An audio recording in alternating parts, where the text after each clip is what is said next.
दुनिया के दो बड़े देश भारत और चीन दोनों का रिश्ता बहुत ही अजीब है।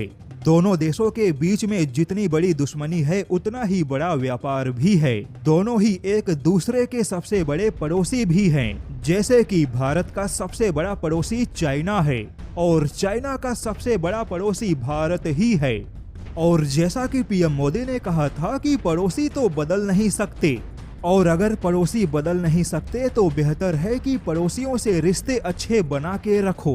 किंतु पड़ोसी अगर अच्छे रिश्तों की भाषा नहीं समझता तो फिर उसको उसी की भाषा में जवाब देना चाहिए। और अब भारत ने चीन को एक ऐसा जवाब दिया जिसने चीन के पैरों तले से जमीन खिसका दी। चीन इतना घबरा गया कि उसने भारत को रोकने के लिए डंपिंग का सहारा लिया। खबर कुछ ऐसी है कि चीन ने भारत के कुछ सामानों और कीटनाशक दवाओं पर एंटी डंपिंग शुल्क लगाया, लेकिन यहाँ पर चीन को भारत के सामानों पर एंटी डंपिंग शुल्क लगाना पड़ा। यहीं पर भारत के बढ़ते ताकत और चीन के डर का खुलासा हो गया। चीन ने एंटी डंपिंग शुल्क इसलिए लगाया क्योंकि चीन ने दावा किया कि भारत के मेड इन इंडिया सामान चीन के बाजार में मेड इन चाइना से भी सस्ता है। यानी कि भारत के बने सामान खुद चीन के बाजार में मेड इन चाइना सामानों से कम कीमत पर उपलब्ध है। और इसी से घबराकर चीन अपने मेड इन चाइना सामान के बाजार को बचाने के लिए भारत के कीटनाशक दवा और कुछ वस्तुओं पर एंटी डंपिंग शुल्क लगाया, जिससे कि भारत का सामान चीन के बाजार में कम कीमत पर उपलब्ध ना हो।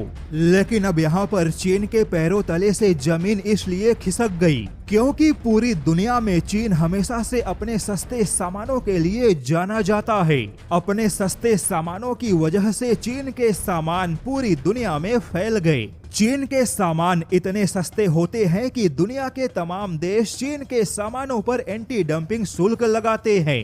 किंतु अब भारत ने लागत और उत्पादन के मामले में चीन के मेड इन चाइना को टक्कर दे दी। साउथ चाइना मॉर्निंग पोस्ट ने दावा किया कि चीन के बाजार में मेड इन चाइना से भी कम कीमत पे मेड इन इंडिया सामानों का उपलब्ध होना इस बात का प्रमाण है कि मेक इन इंडिया चीन के साथ कड़ी प्रतिस्पर्धा कर रहा है। यानी कि भारत का मेक इन इंडिया लागत प्रभावी उत्पादन कर रहा है। और भारत के ऐसे ही मजबूत हो रहे क्षमताओं की वजह से भारत को चीन के विकल्प के तौर पे देखा जाता है।